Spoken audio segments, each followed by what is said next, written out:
See a number of familiar faces. We may have people coming in. I think the fact that we have very slow elevators and an inoperable stairs out there is going to mean people are maybe coming in clumps from time to time.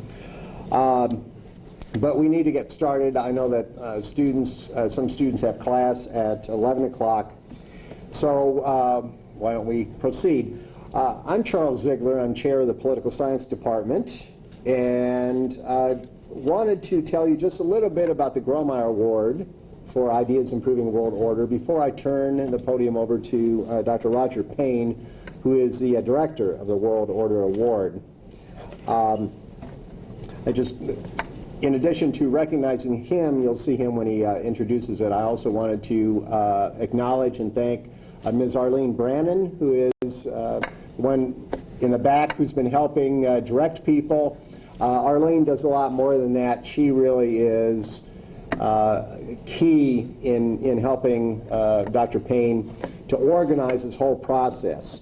And it is a fairly long and involved process. I'll tell you about that in just a second. First, the origin of the award that Fiona Terry is getting today, it goes back to the late mid-1980s when Charles Grawemeyer audited classes around the university in his retirement, and one of those was a course on comparative politics, which very much impressed him. He had also audited courses in music history and music appreciation and religion and other areas, and he ended up creating these 5 awards. The first one was a music award. The second one that we're interested in especially is the Grawemeyer Award for Ideas Improving the World Order. And Dr. Paul Weber, who died just a few months back, myself, and some others met with Charles Grawemeyer, and he presented to us his idea of an award which would be for ideas improving world order, not for a body of work, not for a scholarly creation or something like that, but he wanted to see an idea that could be implemented in the real world, that could really make a difference in creating a better, more just world order. And the first was awarded in 1988, and we're now approaching the 20th anniversary of that. That'll be in a couple of years. This is, as far as we know, the largest award in the field of political science at $200,000. It's still a pretty impressive sum. The selection process for it is fairly long and complex. It takes at least half a year. We run on a 1-year cycle, but what happens is we solicit nominations from around the world, and then we get a large number that come in. Roger does an initial screening of these and sort of sorts out the ones which are clearly not contenders. And the ones that are real contenders, he sends out then to 2 expert reviewers in the field, people who are real specialists in that particular area. They review it, and then they send back, they write recommendations and rate these proposals, books. Usually they're books, sometimes articles. Then, when we get the external reviews, the Department of Political Science Grawemeyer Committee sits down, goes through a large number of entries, and narrows it down to about 6 or 7 or 8 of the very best, depending on the external reviews.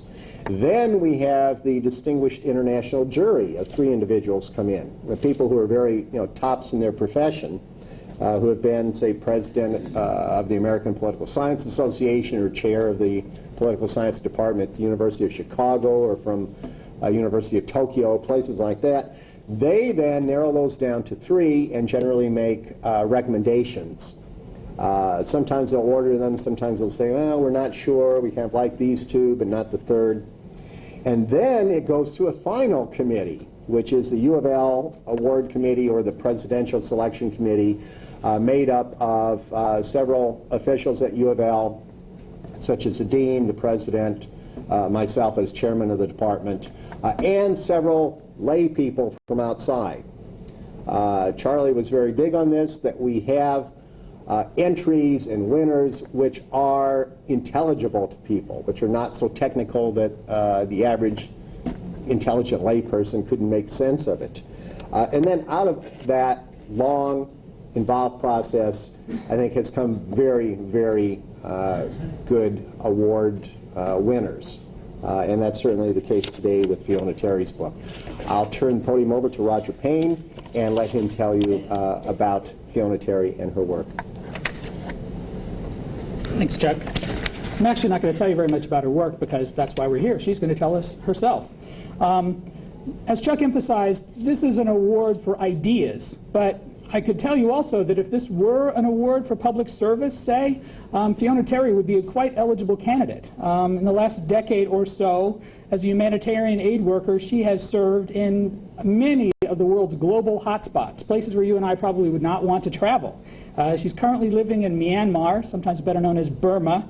She lived in Iraq and served in Iraq and Liberia, Rwanda, Somalia, Tanzania, Vietnam, and she's persona non grata in North Korea, but did spend 2 years on the border of North Korea on the other side, helping North Koreans.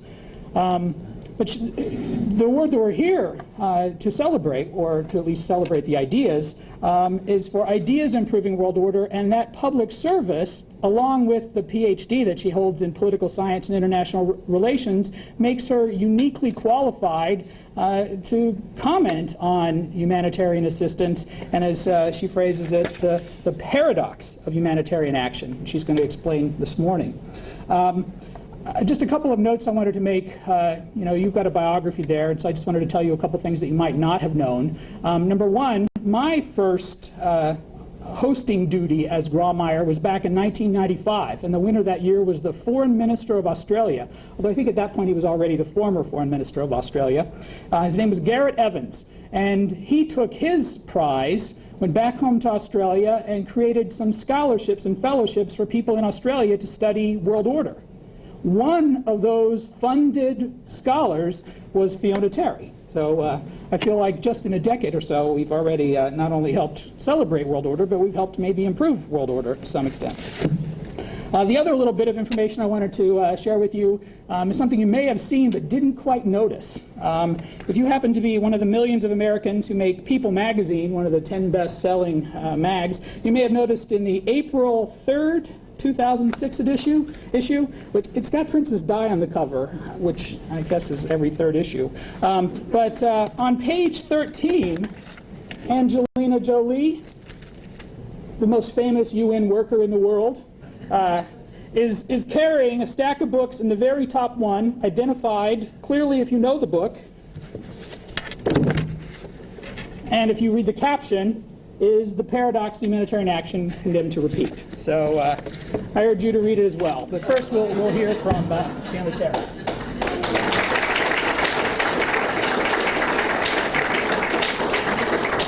Thank you very much, Roger. And if Angelina Jolie carrying the book doesn't boost sales, I don't know what will. So we're hopeful. Well, this is an incredible honour to be granted this award, and I thank the organisers and the University of Louisville, I'm told it's pronounced, very much for this amazing honour. I'm just an aid worker in the field, so it's pretty amazing to be here today and to have what ideas a lot of aid workers, I think, discuss when we're in the midst of famine or a terrible civil war, and we see all these terrible dilemmas going on about whether our aid is really assisting or actually doing some pretty bad damage to the people that we are trying to assist, and how can we best then try to minimise this harm that we are inevitably causing, I'm afraid. And so that is the central paradox, that here is humanitarian action which is intended to alleviate suffering, but in fact it can harm the people that we are trying to assist. And this came to me most vividly, even though I had spent more than a year in Somalia before, during and after the US intervention. And if you remember, the aid organisations, myself included, were delivering aid, with a car accompanying us with a machine gun on it. And so the paradox for me was sort of very graphic at that point. How do you deliver humanitarian aid with the barrel of a gun? And so a year like that had already raised a lot of questions. But in fact, the situation in which it was most vivid, the harm that aid could potentially do, was in the Rwandan refugee camps in Zaire and in Tanzania, where I was the head of Médecins Sans Frontières, which is better known in this country as Doctors Without Borders, in the camps in Tanzania. And if you recall, after the genocide of 1994, there was this mass exodus out into the camps of Tanzania. Some 250,000 people crossed the border in a matter of a few days. And so the instant need for them all was to have housing and water and food. And so all the aid organisations rushed to their aid. And it wasn't until the dust had settled a little bit that we said, well, hang on, there's some very strange things going on here. There were plenty of murders going on in the camps and a lot of violence. Plus the people were setting up in the same communities that they had been living in Rwanda prior to the genocide. But it really became very explicit, the problem we were facing, when there was the massive exodus into Goma, into Zaire, in July 1994, which was then followed by that massive cholera epidemic, if you recall, that killed about 50,000 people in 3 weeks. So the international community reacted very quickly to that, sending even military forces in to try to stop the cholera epidemic and save as many lives as possible. However, they didn't address the real need, which was to separate those people that were responsible for genocide from the bona fide refugees who had fled from a fear of persecution. And so thereby they set up this terrible system, or they didn't prevent the setting up of a terrible system, where people responsible for genocide, the greatest crime against humanity, were mixed in with genuine refugees that we were trying to help, and then manipulating the aid system to their end. And so the dilemmas we faced every day was how to try to help these refugees without strengthening the people who had committed genocide and who were intent on finishing the genocide by having incursions into Rwanda and killing people was going on a lot from the camps in Zaire.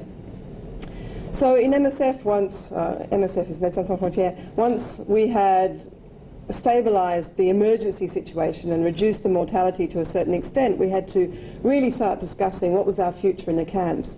And there was a huge debate within the organisation, as it was, I think, for many organisations, because it's not the first time aid organisations have been confronted by this type of dilemma. But the French branch of Doctors Without Borders was quite unique in that we said, okay, well, we cannot accept this. This is absolutely unacceptable. Our aid is absolutely strengthening the hand of the people who were responsible for this, and so we have to denounce it and we have to withdraw, and we cannot participate in this situation. And it was a position that was extremely controversial at the time. I actually came to the United States straight afterwards and toured around and tried to drum up support for the position, tried to talk to people about what they were actually funding, what aid was contributing to in the refugee camps. But people didn't want to hear that. It's a message that people a lot of the time don't want to hear. It's very counterintuitive to imagine that humanitarian aid can actually be very harmful. And of course there was the legitimate question, but what happens to the real refugees if you just pull out? If all aid organisations just leave, how many of the people are going to die? So, but it's really a question of responsibility. What is our responsibility when we are unable to have any influence on the political context in which it is happening? So that's the question I searched for through the book. What is the responsibility of aid organisations for the consequences of their acts? Is it enough to say that in good intentions, which I think most humanitarian aid workers do have good intentions, is that enough to say that their actions are good? Or do we have to take into account the larger picture, the consequences of those actions? And the consequences for the people in the Rwandan refugee camp are about as bad as you can get. In 1996, Paul Kagame, who was by that stage I think the Prime Minister of Rwanda, ordered an attack on the camps, which he had warned twice publicly would happen if this immediate threat was not removed from his border. And when he did attack the camp, he did it in a very vicious way, and up to 200,000 people are still unaccounted for today. The refugees were spread into, many of them were pushed straight back into Rwanda, but others were pushed further west into Zaire and were hunted down by the Rwandan forces. Aid organisations then tried to follow the refugees and group them up into camps again, which also in itself was a mistake, because once these camps had regrouped these people. The aid organisations could not stay there overnight. It was too dangerous for them. And on one occasion, the MSF teams and other aid workers came to one of these camps the next morning to find it completely empty. Even the drips were just left hanging next to the beds. There was no sign of the patients in the hospital. And so and then later on there was a site of a massacre discovered, and we knew what had happened to the people in these camps. So the question is, what responsibility did the aid organisations that continued to give aid in the camps for these 2.5 years, what responsibility did they have for the outcome? Of course, they are not fully responsible. The people that pulled the trigger are the ones that are responsible. But do they have any responsibility? They knew what was going on in the camps. The analysis was pretty much the same by everybody. But many people just focused on the technical provision of humanitarian aid. They judged how well they were doing by the mortality rates being reduced, malnutrition rates, by the number of litres of water per person per day that they were able to deliver. All these technical areas, aid organisations can say, well, yes, we're doing a very good job. And on that level, it's true. But what about the ethical questions? What about the moral questions about what is the actual impact overall, and what responsibility do we bear for the consequence? And so this was the question I tried to examine in the book. And one burning question when we were in the Rwandan refugee camps was, what precedents do we have from the past? Surely this has happened before. And the biggest thing that jumped to mind was the Khmer Rouge in the camps in Thailand, who for over 20 years lived with pretty much impunity in refugee camps on the border between Thailand and Cambodia. And they existed only until a couple of years ago on humanitarian assistance. So it was a debate going on even in the 80s in this scenario.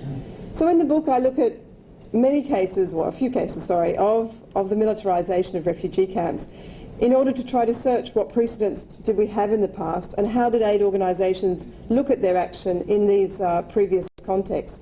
So I looked at the Afghan refugee camps in Pakistan, which of course were where the Taliban was born years later, and I looked at the Salvadoran and Nicaraguan refugee camps in Honduras, which was a very interesting case because on one side of the island we had right-wing refugees fleeing a left-wing government, and on the other side of the island we had left-wing refugees fleeing a right-wing government. So it was very interesting to see what the attitudes of the aid organisations were in the case of Honduras.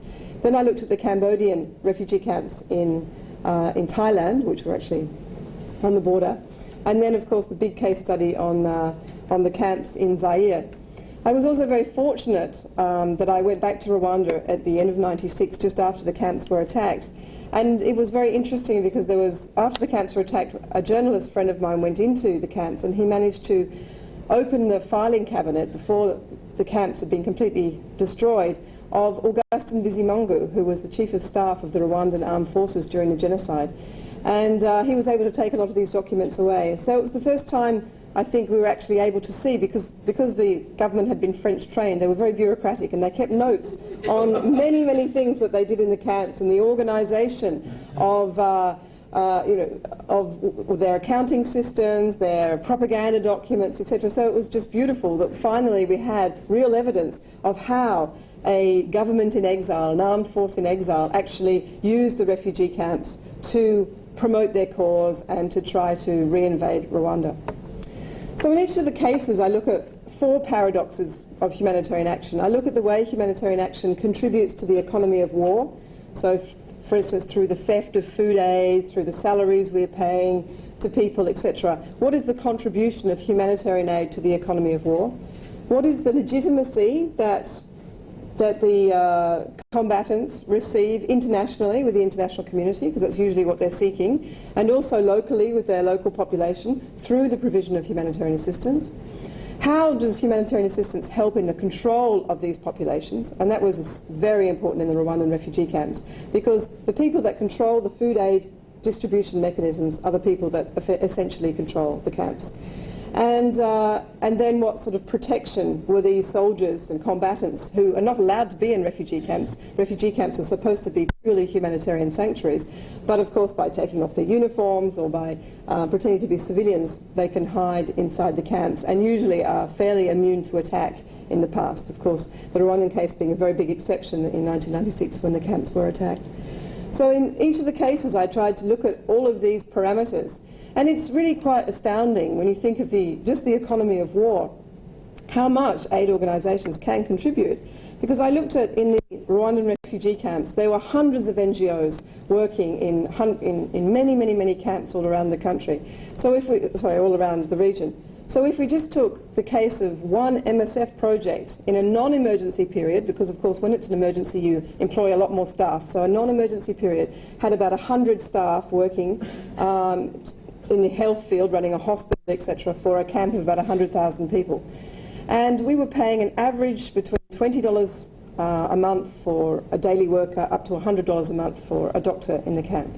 And, up to $270, an average wage of about $100 a month.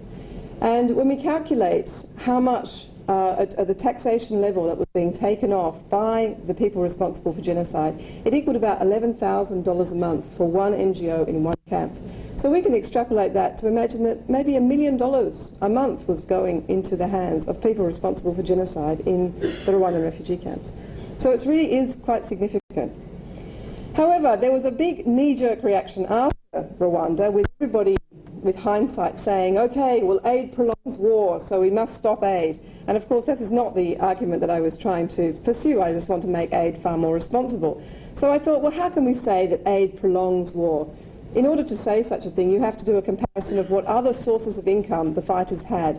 So in each of the case studies in Cambodia, in Honduras, and in the Afghan camps in Pakistan, I looked at who was supporting the military aspects of the fighters' war. So the United States government, the Mujahideen, the Saudi Arabian government, etc., what the Khmer Rouge receiving from China. And when you compare the relative value of humanitarian aid and the military support these combatants were receiving, it was actually not decisive at all in the war, except in the case of the Rwandan refugee camps, where the genocidaire did not have any other outside support except from by Zaire. So it was very significant what humanitarian action was contributing to, and very grave. So then the last part of the book really tries to examine what was the attitude, in each case study, what was the attitude of the aid organisations to this? Did they acknowledge it? Did they realise what their aid was contributing to or not? How did they justify it if they did acknowledge it? And it was very interesting to see how, despite in their charters of aid organisations, everybody claims to be neutral and impartial, etc., how rarely this was the case. How during the Cold War period, most aid organisations were justifying their support to one side or another, either in Cold War rhetoric or a just war theory, and trying to say that, yes, this was allowed because we were able to help these people because they were the victims. What is so interesting is, in most of these cases, the victims one day became the warlords or the aggressors the next. And certainly in the case of Afghanistan, where the Mujahideen were the freedom fighters for so long until the Soviets left, and then they turned the guns on themselves, and the aid, then everybody was in a big dilemma. What have we created? And so these are many of the paradoxes of humanitarian action, and I would like to say that the book has made people far more aware and are changing their attitudes and their ways of working as a consequence of all this being exposed. However, it's not so much the case, unfortunately. There are many reasons why it is very difficult for aid organisations to address these problems. And one of them is just simply the culture of justification, that in order to raise money, aid organisations need to paint a very positive picture of how aid is necessarily doing good. And this is amazing how people start to believe their own propaganda of aid organisations and really feel offended if you start to question, but is your aid really doing good? And are you really able to help these populations in the way that you say you are? I think also there is a strong element of institutional preservation by a lot of aid organisations. And in most parts, I haven't talked about the role of the donor governments. There are very, very few aid organisations today who are genuinely independent of their donor governments. And it's interesting to see how present the US government has been in all of the cases I looked at as the biggest funder of the donor program, which is fantastic on the one hand, but then to see what aspects they were funding on the other hand, and how humanitarian action was a very big part of foreign policy objectives and was not in fact humanitarian by the definition that I would give to it, in that it needs to be impartial, meaning it has to go to the people that need it most in priority. No discrimination should be made between on the basis of religion or any other criteria, race. And usually humanitarian action by governments is given, of course, to pursue their foreign policy goals. And so aid organisations today need to be far more independent. But unfortunately, we're seeing a trend which is going in the opposite direction, that aid organisations are, I think, becoming less and less independent, as particularly now with the war on terror, aid is even more trying to be directed towards the good side and towards, well, as Colin Powell once said when he was Secretary of State, that NGOs need to be part of the combat team alongside in the war of good versus evil.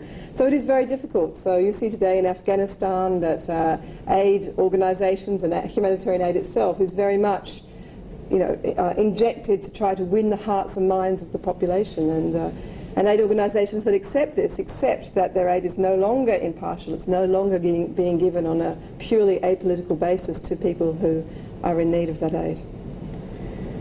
Well, I think I'm going to stop here because I know that some of you have a class at 11 or 10 to 11? 11. Plenty of time for questions. Yeah, so if you want to have it open up to questions and discussion about any of these points, and it doesn't have to be about Rwanda. We can also talk about North Korea if we like. It's a favourite topic of mine. In the bio, it said that you worked for Médecins Sans Frontières until 2003, and now you work for the International Red Cross.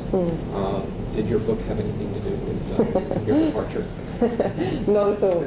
No, MSF is thrilled by this. In fact, I would like to tell you all that Angelina Jolie went to a bookshop and bought my book because she was interested in it. She's just come out of a meeting with MSF because I think she's interested in doing a film about this issue, and so they gave her a copy of the book. No, it was very much for personal reasons that I left MSF and am now working with the International Committee of the Red Cross, and purely because my husband is the head of delegation in Burma where we were working, and because the International Red Cross preserves their independence so much, it was impossible for me to continue to work with MSF while he was working with the Red Cross.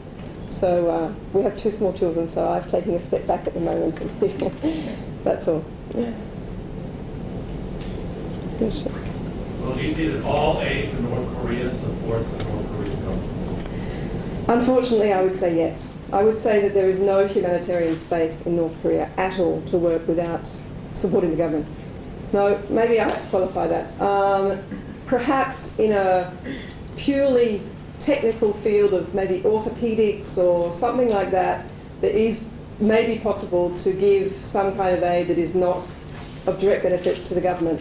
But certainly the largest part of the aid coming in, food aid, which was given by the World Food Programme for the last 15 years or so, it is all given via the government. It's not possible for aid organisations to work independently of the government, to even conduct a needs assessment, to do any of the fundamental things that we need to do, monitor, evaluate in North Korea. It's not possible for even aid workers to go anywhere without a minder in North Korea. So in that circumstance, and certainly when I interviewed the refugees on the border who used to be on the border in China, unfortunately many of them were pushed back into North Korea, they had never seen food aid, despite the terrible famine that we believe happened between 1995 and 1998, which may have killed up to 3 million people during that time. It's going to be very interesting and very tragic, or very good the day the country opens up. It's going to be very interesting to see how many people died in this famine whilst the country was receiving the biggest amount of aid of any country in the world at that time. And that for me is really the worst case of humanitarian, so-called humanitarian action, that you can be present in a country and that you can be professing to be preventing starvation and feeding children, and yet you're not allowed to control your aid. So of course all the aid was going to the people that were deemed loyal by the regime, and those that were deemed to be hostile, those living in the areas in the north working in coal mines, they never saw any humanitarian aid. And does that then set up a moral dilemma of inaction? Because North Korea on one hand has nuclear weapons, so you can't intervene safely, and yet if you don't provide the food aid, they'll continue to kill millions of their own people. Can you stand by? I think so. For MSF, we tried. I think you have a moral obligation to try. And so I think you always have to go in, you have to do the assessment to see what you are able to do, and you have to not leave on the basis of simply the assessment, then you start, then you try and try and try to break it down and try to get as much access as possible. But you've got to set a bottom line and you've got to set a timeline. And you've got to at some point say, what am I contributing to here? And I think you cannot stand by and be a participant in a system which says these people can survive because they're loyal to us and these people will die. And you cannot agree as a humanitarian to only feed those people. So I think you have to pull out, even if it means maybe more people will die, but you have to make a stand. And I think at the same time you have to make a lot of noise about it, because the trouble is the US government and Japan are giving so-called humanitarian aid, but it's not humanitarian, it's for political purposes. It's to appease North Korea. It's to try to deal with a nuclear issue on the level of humanitarian aid. This is terrible. This is an abrogation of responsibility of the states, in my view, to send in humanitarian aid to solve a political problem. And so I think that aid organisations have a moral imperative to say this is unacceptable, and unacceptable means we will not accept it. Because what is so incredible is that every year the aid organisations still working in North Korea sign a code of conduct which says that we will conduct an independent evaluation, we will know where the food goes, we will monitor it, we will evaluate it. They have never been able to do point number one, and yet every year they sign on to it, and every year they talk about it, and every year they're unable to do it. So it's really, I think, terrible. It's really the worst situation in the world today is North Korea. Yes? If you said that the food aid is the primary part for affecting the organizing of the community, how do you evaluate or treat this problem when, in the course of creating food, the corporate world has made genetic engineering of food itself down to the level of being able to put back seed crops, to deny that through terminating gene control, they splice and even have food an illness in itself, from the level of science and research. How can you legitimate that when the governments themselves, such as in the U.S., the Office of Technological Assessment was terminated, so you do not any longer have third-party evaluation, technological assessment that can impact, what is just or what the long-term consequences are of manipulating the very essence of life itself? Well, that's a very good question, but I'm afraid it's well beyond my expertise to answer. I really have no answer to that. I don't know. And usually when we are distributing food aid in the field, where it comes from, it depends on the scale of the emergency as to... But to me, it's partly an ecological question, but part of it is happening in countries, Africa, it's part of the crops. The seed itself is not being allowed to be replicated or distributed because the corporate food world, Monsanto, Ziegler fertilizer, Roboseed, engineer seed, is being created to even not generate seed stock. So a whole third world countries have evolved, gone after their insight, but the wealth and resources never come back to that level. No, exactly. No, I think it's absolutely atrocious that this goes on. And, maybe aid organisations need to take a stand and say they will never have anything to do with this kind of, distribution of this kind of seed. I mean, when they are sourcing for the World Food Programme or any other organisation, when they are sourcing their food and their seed, of course they need to be aware of this type of thing and stop it. But a lot of the time if it's a famine and stuff is being... I remember in Somalia, because the people in Somalia eat sorghum, we were receiving bags through the WFP, the World Food Programme, of American sorghum. But you know what was stamped on the bag? Because in America we don't eat sorghum, it's cattle feed. And it said on the bags, not for human consumption. So sometimes you can't help where your food is being sourced or the way that it appears to you. And of course the Somalis saw this and were up in arms, because even if you're starving, you still, for instance, during the famine there were fish in the rivers and the Somali people did not eat the fish. So they're pretty particular about what they eat, and to see this was terrible. So obviously, I think aid organisations have to be very aware of where their food's coming from and what and the seed and what it's doing. Yeah. Yes. Do you have a proposal about how aid organizations would begin implementing step one or something?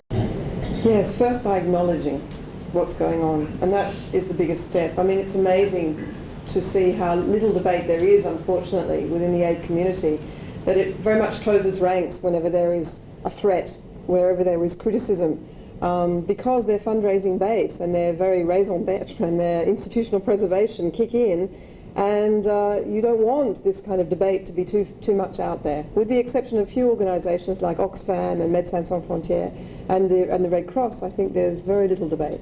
So firstly, I would say acknowledging it, and secondly, taking responsibility for it. I think it's too easy for aid organisations to say, we're not responsible. We are here just giving the food. We are here just ensuring that people are staying alive, and the rest is for states, the rest is for the international community. This nebulous term, the international community, is my favourite because everybody puts responsibility onto the international community. And they're right, it's not our responsibility. We have not the power to try to influence this, but you still have responsibility for your own actions regardless. And I think it's time that aid organisations assume that responsibility. So this is what I'm trying. And the question very practically of independence, of thinking about it. I mean, just very practical examples, like when the US government was about to invade Iraq and put out the message that NGOs could receive great big government grants to help refugees from the war. If you're taking a belligerent side's money, then of course you're going to be seen as being partial in the war, and therefore anybody you assist is a potential target in your area. But you'd be amazed at the number of NGOs who just don't think like that, who don't care about that. Money's available, we can do something, we will do it. And not realising that there are really important principles about neutrality and impartiality that we need to follow for a reason, not because they should be upheld in themselves, but because they provide the best possible way of getting access to victims by being seen to not be taking sides, that your humanitarian aid does not interfere in the conflict. Of course it does, but you've got to give the... it's inevitable. That's the paradox. Yes. What do you think would be the dynamic to help move an NGO away from this view of institutional self-preservation? Oxfam is already in a position where they can do that because they don't take state money. Do you have examples of NGOs that have rethought themselves and figured out how to manage both by avoiding on one hand state donors and on the other hand selling poverty to the public? No, it's a very difficult balance. But I'm not sure I agree, though, that the answer is to not take state money at all, because I don't think all government donors are bad. And also, I think that if you're a really thinking and an activist organisation, taking government money makes them more responsible, because you're there with their money and they have to know and engage in what you're doing, and therefore you can try that way to influence the government policy a little bit more than if you don't accept their money. So you've got more dialogue and more opportunities. So I'm not sure that that not accepting any money, but I think you've got to make a distinction between accepting money of donor countries that are involved in the conflict versus those that are not. And I think it's difficult, but I think MSF did a very good thing early on, which was to try to get people away from earmarked funds, what we call earmarked funds, meaning for particular emergencies, because Kosovo was the most overfunded emergency, where people were receiving cheese, the refugees were getting cheese and stuff that was just unheard of in Africa. And then there is Angola and other countries which never get enough money. So by encouraging the general public to give money and to give it as a credit card donation, once a month, $30, this type of thing, is really the best way, because then you are free to use, once you've built up a relationship of trust, you're free to use the money in some of the forgotten emergencies. Whereas a lot of NGOs are really tied to only working in the Kosovos and in the highly mediatized crises.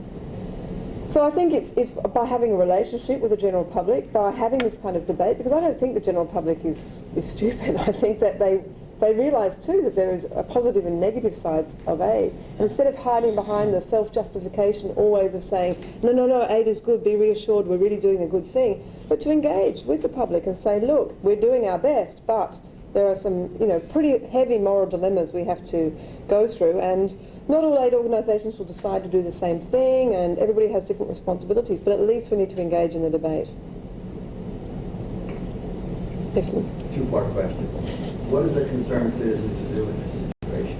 One wishes to actually not be engaged in the field, but to make a contribution to humanitarian cause. Given what you're saying, what does one do? Second, then a bit of a follow-on actually. And the second question, what is a 20-year-old who wants to make an impact on the world that you're talking about? What would be how could they change this situation? Or how could they devote their actions to changing the situation you described so that humanitarian aid is a more positive force than what you described? I think for both questions the answer is the same, is look into the aid organisations and question them on what they're doing, and look on their website to see how they explain things, and pose the difficult questions to them. What are you doing in this situation? What about this? I think by challenging is the best way, either to find an organisation that you would be happy to work with that is engaging in this type of discussion and debate, and also to know that your money is not just going into some black hole of and potentially contributing to something much worse in the long run.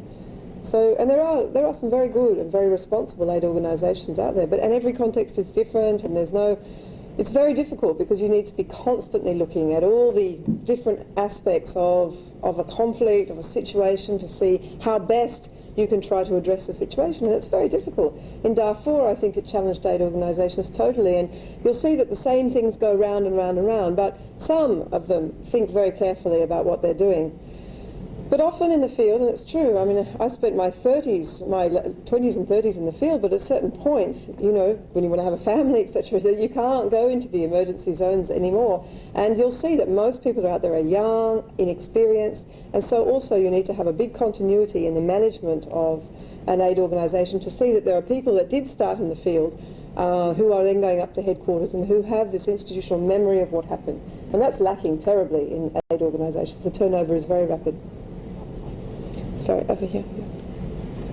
I'm kind of struggling with the idea that the stark examples of humanitarian aid and these most dire consequences can be generalized more broadly to other paradoxes or similar paradoxes and similar moral struggles for all NGOs and foundations and donors that deal with poverty and deprivation. I wonder if you've thought about that. You're struggling to see how it can be generalized? In the crudest form, it might be charity versus change, simply intervening and ameliorating current circumstances rather than,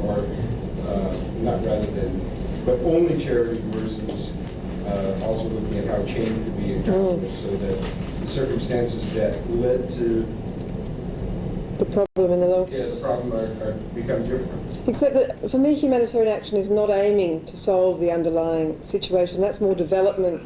Development for me is much more intrinsically political. Humanitarian action is supposed to be apolitical, even though it's inevitable that it's going to have a political impact just by who you're helping and who you're not and the decisions you're making. But humanitarian action is supposed to be simply there as a life-saving tool to pick people up from some kind of disaster and set them back on the path.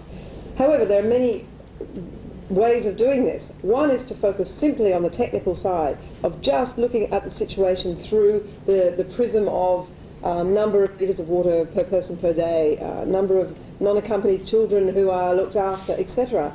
And another way is to take a much harder-headed political analysis of what is the impact, who are you really helping, how can you try to break the power of these leaders over this population. For instance, in a very practical way, through a food distribution, by simply appointing women to be the food distributors instead of the men will already, in many contexts, go a long way in breaking that down. There are concrete ways of looking at it, but a lot of aid organisations don't want to go there. They would just rather stay in their comfort zone of the technical areas and leave these difficult questions. And often it will be very confrontational. Trying to break the power of certain leaders over others might mean that you'll get death threats, might mean that your organisation is going to be denounced by all the refugees in the camp. You're going against the main interests. But I think that if all the agencies get together and use the same approach, or at least don't undermine each other, we would already be progressing a lot further than we are today, where aid organisations are only too happy that MSF is just made this big stand and are leaving, because they've been kicked out or whatever else. There's very little solidarity between aid organisations, unfortunately, because it's a very competitive environment. And so, so it's not easy. But I think by having more of these discussions and shaming in some ways and saying, I was so criticised when we were leaving the camps for what I was saying, because, of course, by saying this is unacceptable, it's morally and ethically unacceptable, I was putting everybody else on the spot to say, no, you're wrong, and, very difficult arguments about how many people are you killing by leaving, what if there's another cholera epidemic, and very tough stuff. But at the end of the day, I think it's really important that at least some organisations take a stand. And it can be very beneficial to the whole community if some organisations stand up and say, because after MSF France left the camps, the leaders suddenly, because they needed absolutely the humanitarian aid organisations to be there, that's who they were hiding. They were hiding inside the refugee communities. They were worried about being brought to justice for what they had committed. They didn't want to go further into Zaire. They needed these camps. They did not want to see the aid organisations leave. So once MSF had left and it hit the press and there was a lot of publicity about it, then the leaders softened a bit and there was able to be a census and other things to try to curb the abuses of aid. In the long run, though, it was only cosmetic. Everybody said, yes, we've got a victory. We've been able to reduce the amount that the people responsible for genocide have been stealing. Yeah, but at the end of the day, they hadn't changed the basic situation. It was really a no-win situation in the camps. I'm not cutting off this discussion, but I am recognizing that we have some students in here that have classes at 11 that are also there. Some of these students are perhaps mine, and this is my own little personal service announcement. You had papers due today. I've collected them in the back. I had some papers graded for you that are also back there, and a study guide for the final. So if you have to leave, this would be an opportune time. The rest of you just stay. We have more time. We have the room. She's going to gladly answer more questions.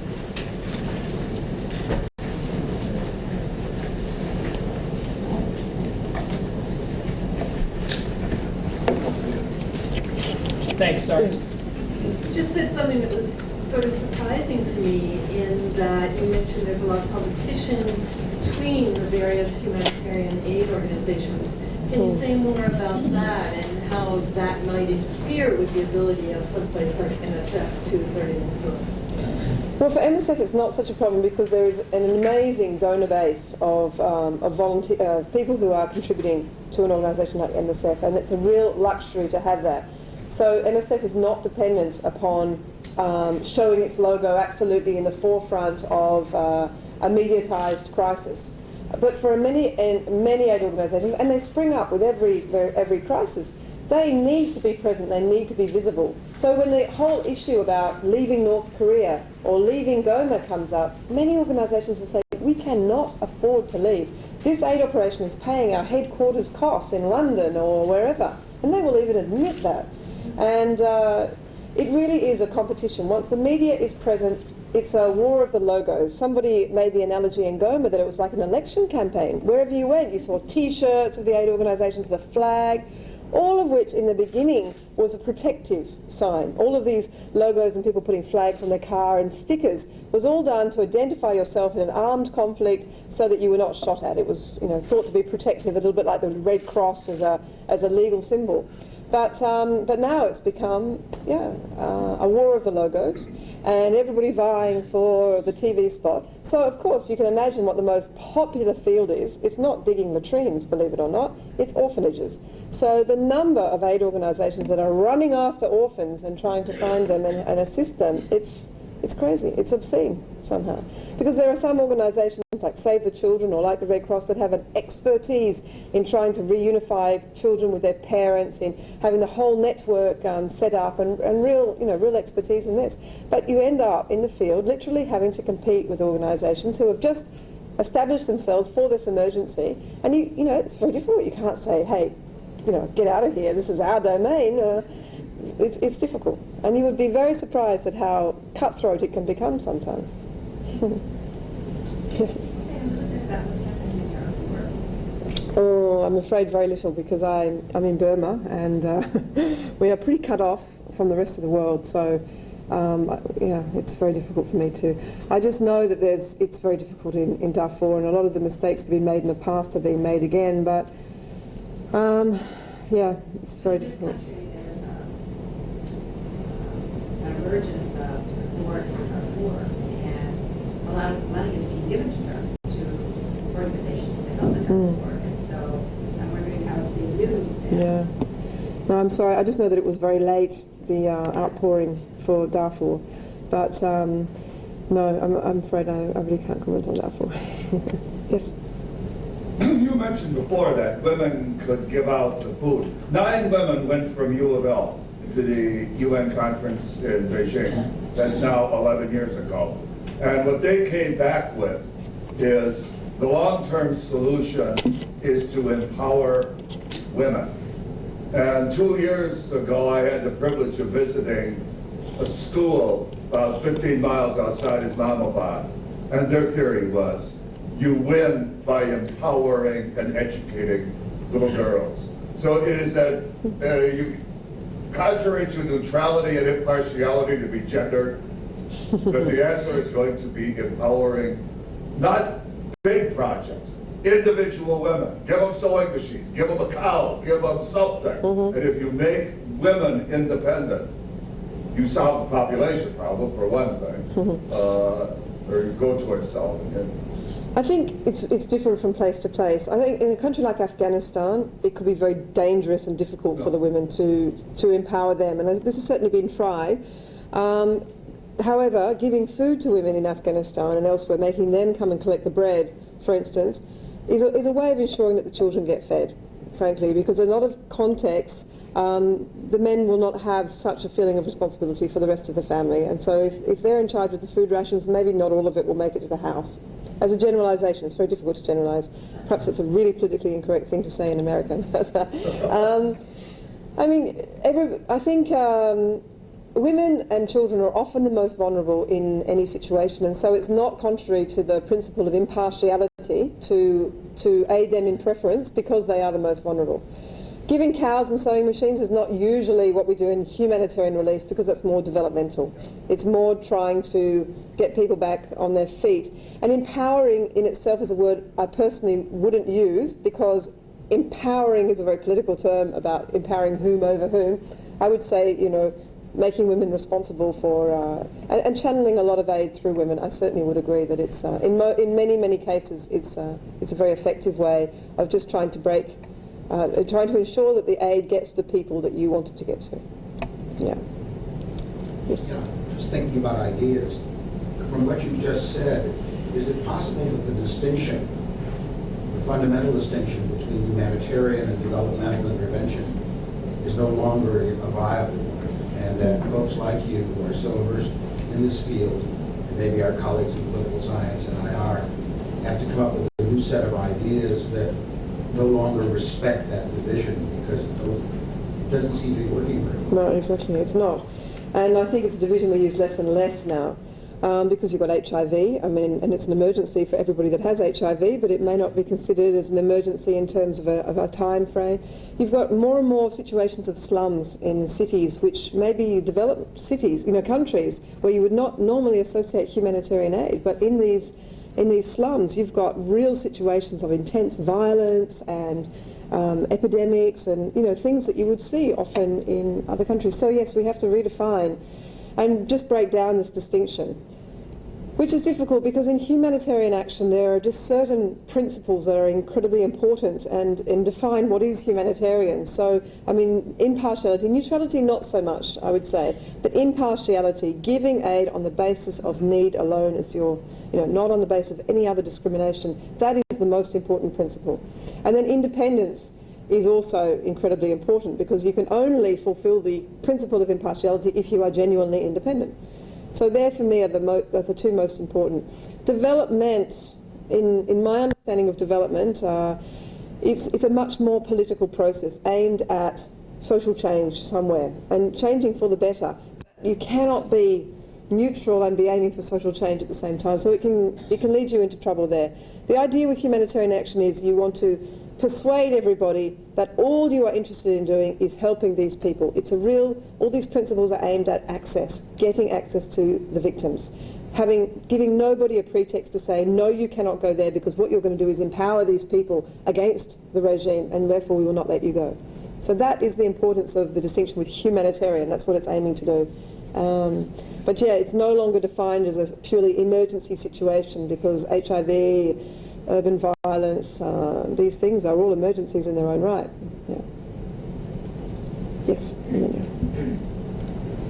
you say something about how far NGOs surrounding the humanitarian groups are engaging in discussions about what NGOs are within the institutional structure? Because it certainly is the case that NGOs have been given a specific role given the policies of the World Bank over the last 20 years in the shift from government to governments, and with the emphasis on civil society, and with a critique of particular strategies that governments were using in terms of government funding for health, education, and so on. And with World Bank policies saying that there should be much, much more of a shift towards civil society groups or NGOs organizing health, education, and so on, which therefore means that we shouldn't be surprised if there's an enormous proliferation of NGOs in all ranges of activities, so that ones that try to be independent could be shifted systematically toward the margins. Is that not the case? No, I think you're right. And I think also that it's not always the best strategy to only empower NGOs, because at the end of the day, the governments also need to be strengthened, especially in it's their primary responsibility to be taking care of the health system. And in Angola, it was just a terrible situation, and the World Bank was very actively working in Angola on this, where Angola has a lot of money coming from its oil revenues, and yet it's not spending it on its healthcare system. How do you responsibilise the government to do so? And it's not by funding NGOs to replace them. That's not a long-term solution at all. It's somehow engaging in the political process, which perhaps the World Bank would be better suited to doing at that larger level than at the micro level, to try to influence the big oil receiving nations to put more pressure on the Angolan government to allocate more of its resources to the healthcare system than putting it in its pocket of a few leaders. And so it's really one of the most frustrating countries to work in, Angola, because aid organisations, NGOs, were left in a dilemma. We are substituting for the government. It's not our role and responsibility. We're contributing to a greater problem in the long run by undertaking these government functions, and yet, if we leave, they're not going to be undertaken by anybody. So, NGOs are not always the solution. Often they're not set up for a long period of time. And the other problem is, if you introduce a lot of funding to NGOs, you will attract all the good government people to come and work for the NGOs, because how many of these countries actually pay their civil servants a good wage? And so it's really difficult sometimes when you blow in as an NGO and you set up all these programs and you want staff, and you suddenly find that you're actually weakening the government and the long-term structure by what you're doing. So I know they're very difficult questions. Yes. Sorry, just behind you there was a lady. I was wondering, kind of speaking of ideas and also ideas of accountability, what do you think of the idea of collective security, and what should be the role of the ICC and peacekeeping, and what are the prospects for the reforms of the Security Council? Oh gosh, that's an easy one.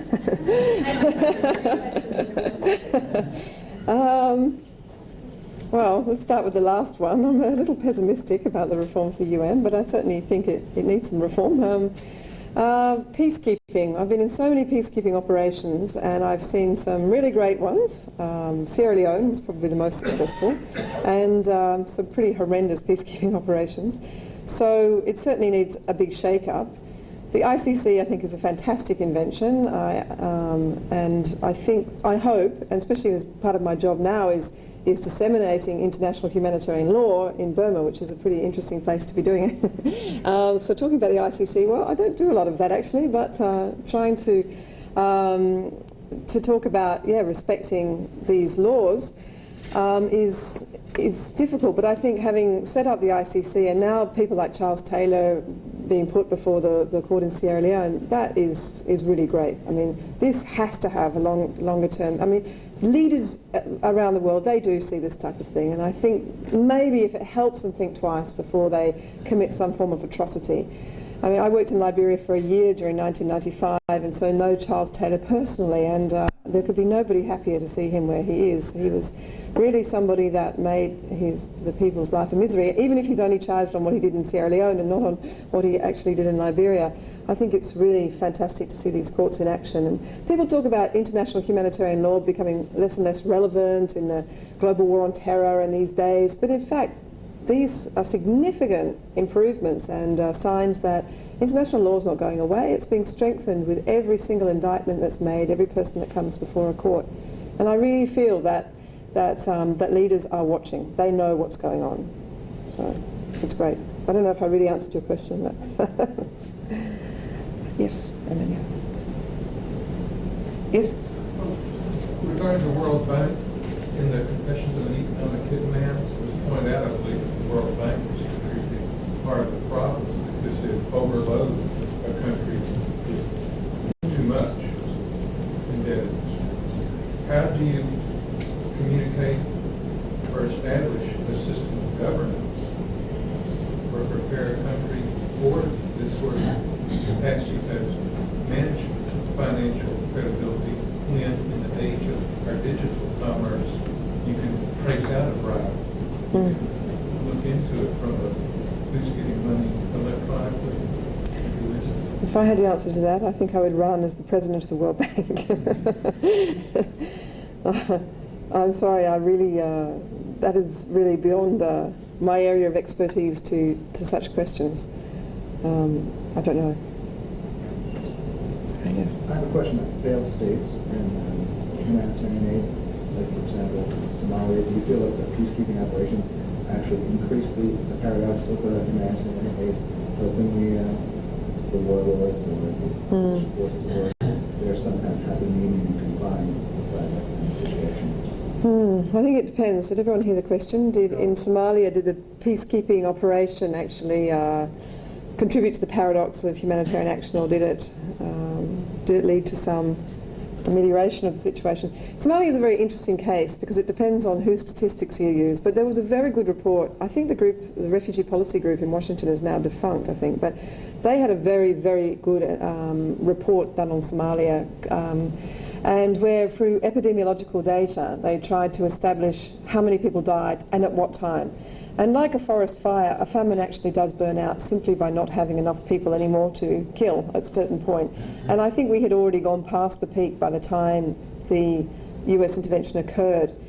For me, because I was there from August 92, so a good 6 months before, a good 4 months before the US invaded, they were already from that time doing the airlift from Mombasa. It was called Operation Provide Relief with the Canadians and with a lot of other forces, Italian planes, delivering food to us on the ground in Somalia, and that worked extremely well. Why it worked extremely well for us was because we called the shots, which doesn't happen often in operations when you're dealing with the military. But we were the ones to call in the planes, to tell them if there was shooting on the ground, that they had to abort their mission. And basically they would land their planes. No one US soldier was allowed to set foot on Somalia. They weren't allowed to get off the plane.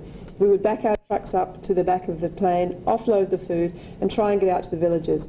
That worked really, really well. Then when the Marines arrived, well, firstly, our insecurity went up so badly because they didn't do what... They asked the NGOs on the ground and the aid workers, how do you want us to do this? And we said, well, You've absolutely got to send troops into Mogadishu, but simultaneously Kismayo, Baidoa, the big centres. If you just land in Mogadishu, you're going to push all the warlords out of Mogadishu, and they're going to come looting and pillaging all the way down to the border with Kenya. Exactly what happened. So, of course, we were absolutely sitting ducks at that point, with the US in Mogadishu invading, and I was in Baidoa at that time, just waiting for the technicals, these trucks or these jeeps with machine guns on the back to come down. And it was terrible. I mean, they was just shooting into our house, looting went going on. It was really a very bad situation. So immediate effect was very bad. Then I started to feel really sorry for the American soldiers, because they came with really good intentions. They said, we are here to stop this famine. We're here to save people. But why are they shooting back at us? And it was precisely because there was no legitimacy for them. Nobody wanted to stop the famine of the people who had the guns, and I